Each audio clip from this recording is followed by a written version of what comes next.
Okay, so today we will solve one logical puzzle that was asked in one of the interview.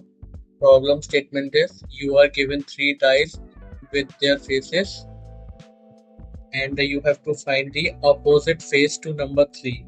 Uh, like usually in the dice problems uh, we have to use the rotations method. Like there's a one concept rotation. We apply like this.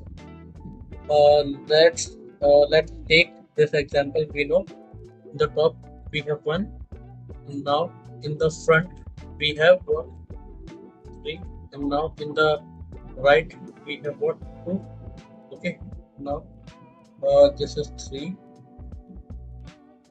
Now check the second orientation. Like if we make this three here, this three here. Okay.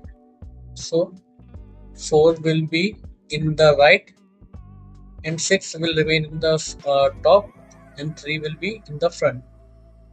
But here we can see in the first orientation 1 is in the top. Now we will uh, rotate this dice like so that 6 come here and 3 and 4 should be come here, 4 should be in the top. Again we will do 4 should be here and 6 will be in the bottom and 3 will be there. But here we can see 2 is already in the right side. Now we will again rotate this dice and make 4 in the bottom, 6 in the adjacent to 3 here in the left.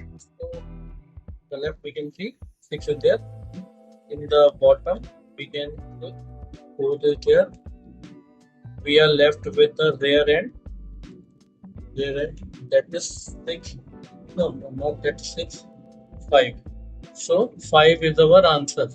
Okay, answer is 5.